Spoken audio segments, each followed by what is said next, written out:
ये व्यक्ति को समाज को व्यक्ति का ऋणी बनाती है, परिवार का ऋणी बनाती है। मैं अपने लिए जीवन जीने वाला हूं, परिवार के लिए जीने वाला हूं, ये समाज के। मेरी प्राथमिकता क्या है? इसलिए उस प्राथमिकता को निश्चित करके जीने वाले व्यक्ति को डॉक्टर भाभा भी कहते हैं कि उसकी प्राथमिकता कुछ और ही है। ऐसे अपने रज्जू भैया, आज उनकी पुण्यतिथि पर मैं 2-3 महापुरुषों का, अटल बिहारी वाजपेयी जी इस देश के प्रधानमंत्री हुए, अभी कपिल जी वैसा ने चर्चा की। उन्होंने कहा रज्जू भैया है क्या, इसका अर्थ क्या है? तो बड़ा सार्थक नाम है। रज्जू में स्नेह है, भैया में सम्मान है। नाम तो प्रोफेसर राजेंद्र सिंह है, लेकिन आम जनमानस में वो रज्जू भैया है। तो स्नेह और सम्मान का समन्वय जहां है, उनका अंतःकरण स्नेह से भरा हुआ था। ऐसे अपने रज्जू भैया नानाजी देशमुख, जिनको सरकार बनने पर आपातकाल के बाद मंत्री बनना था, रज्जू भैया ने कहा कि नहीं, आप प्रचारक हैं, आपको नहीं बनना चाहिए मंत्री। ये शब्द थे, आदेश नहीं था, और छोड़ दिया। इसी युग की बात मैं कर रहा हूं। ऐसे शब्द बोलने वाले व्यक्ति के लिए क्या बोला? जिस स्नेह के साथ रज्जू भैया संघ में प्रविष्ट हुए, उसी आत्मीयता के प्रेम में वातावरण में इस दुनिया को छोड़कर चले गए। रज्जू भैया के जीवन पर बहुत सारी चर्चा हो गई, समय भी बढ़ रहा है। 2-3 बातों की, घटनाओं की मैं चर्चा करूंगा। कैसे थे रज्जू भैया? दायित्व के प्रति कैसा भाव था, भाषा के प्रति कैसा आग्रह था। छोटे छोटे 2 प्रसंग भाषा के प्रति। मेरी राष्ट्रभाषा, इस राष्ट्रभाषा को छोड़ने के कारण एक नैरेटिव देश के अंदर चला, उसको विस्तार से नहीं बोलूंगा क्योंकि समय हो गया।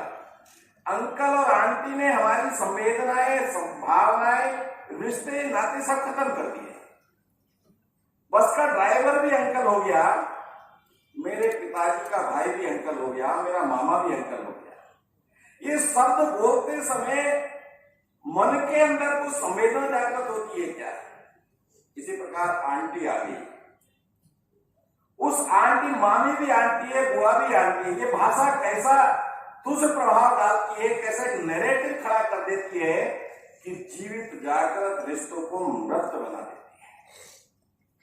इसलिए पूज्य रज्जू भैया का आग्रह था कि अपनी राष्ट्रभाषा के प्रति आग्रह चाहिए।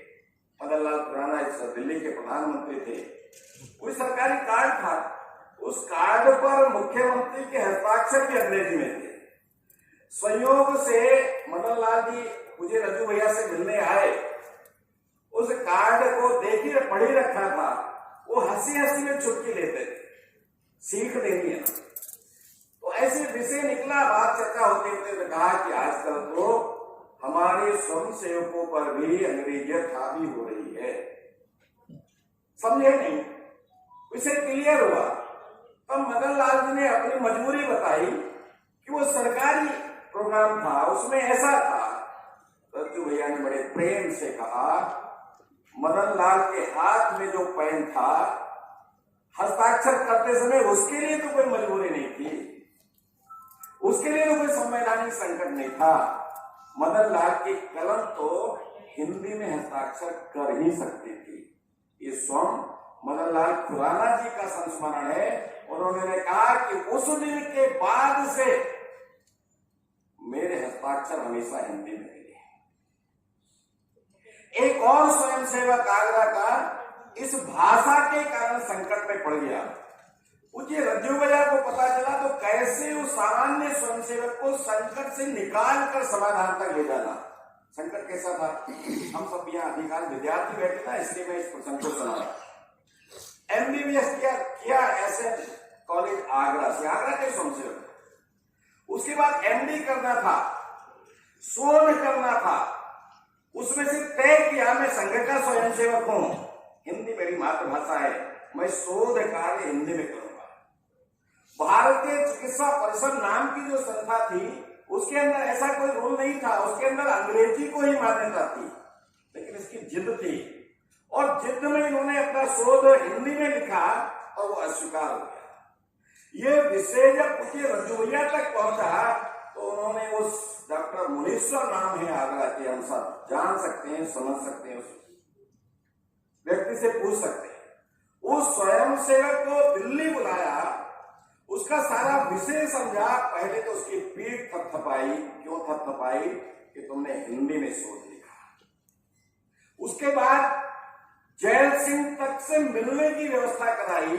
यहां भी समाधान नहीं है तो अनेक जुडिशियरी में जो शीर्ष जजेस थे उनसे मिलाकर पिटीशन दायर कराया और अंत में उस भारतीय चिकित्सा परिषद ने अपने निर्णय को बदलते हुए हिंदी को भी उसके अंदर जोड़ा और डॉक्टर मुनीश्वर का शोध पूर्ण हुआ। एक सामान्य स्वयंसेवक, तत्कालीन सरकार, वो कोई सामान्य दायित्व पर नहीं थे रज्जू भैया, सरकार संघ का सर्वोच्च दायित्व, संवैधानिक दायित्व, उस दायित्व पर रहने वाला व्यक्ति एक सामान्य स्वयंसेवक की कितनी चिंता करता है, ये हमको डॉक्टर मुनीश्वर को जाकर पूछना चाहिए। भाषा के प्रति कैसा आग्रह और दुराग्रह था। बातों बातों में आपातकाल की चर्चा हुई, उस पर मैं ज्यादा नहीं बोलने वाला। 1975 से लेकर, चूंकि हम इस कार्यक्रम को करते ही हैं, मेरा आग्रह है आयोजकों से कि 1975 से 2000 तक की जो संघ की यात्रा है, उस संघ की यात्रा में पूज्य रज्जू भैया का जो योगदान है उसको जरूर चर्चा होनी चाहिए, लिखित में चर्चा होनी चाहिए। संपूर्ण जनमानस के मन को स्पर्श करने का काम अगर हुआ है तो 75 से 2000 के बीच में हुआ है। 75 में आपातकाल लगा, हम सब जानते हैं। उस आपातकाल में अंग्रेजी और मुगलों के द्वारा दी गई यातनाओं को भी इस भारत के लोकतंत्र के अंदर रौंद दिया गया। उस आपातकाल के अंदर कैसी व्यवस्था बनेगी, सब असहाय अंधकार जैसा था। तत्कालीन सरसंघचालक पूजनीय बड़ा साहब देवरस के द्वारा अपनी टोली के साथ बैठकर विचार हुआ, कार्य का वर्गीकरण हुआ। जिन नानाजी देशमुख की मैंने चर्चा की, उनके पास इस सारे आंदोलन का भूमिगत काम उनको करना चाहिए। तत्वपन ठेकड़ी उस समय मजदूर संघ के कार्यकर्ता थे, दायित्व था अखिल भारतीय। उनको कहा जितने भी ये लेबर क्लासेस हैं, प्राइवेट और सरकारी, उन सबसे संपर्क संबंध, चुकी सामान्य सत्ता पक्ष को छोड़कर ये सामान्य नागरिकों के लिए एक काला अध्याय है, सबको परेशान करने वाला ये विधान है। और कोई ने रज्जू भैया के पास जो काम आया, सरकारी अधिकारी, जजेस, अधिवक्ता, समाज के संपूर्ण ऐसे बड़े लोग जिनके बीच में, जिनसे संपर्क करके और संपूर्ण इस व्यवस्था को, ये जो इमरजेंसी लगाई गई है, उस इमरजेंसी के अंतर छोटे छोटे विषयों को सामान्य जनमानस तक पहुंचाना। पैसा ने कहा मुझे प्रोफेसर राजेंद्र सिंह, ये प्रोफेसर गौरव बन गए। कैसे नाम बदल कर, किसी ने कहा कि ये संघ, इवन इंदिरा गांधी रिपोर्टिंग ले रही थी, सबने, आपने कम्युनिस्ट पकड़ लिए, फलाने पकड़ लिए, ढिमकाने पकड़ लिए, ये संघ वाले जो मूल में, इनको क्यों नहीं पकड़ा जा रहा? उन्होंने सहज भाव से कहा कि उनको कहां से पकड़े।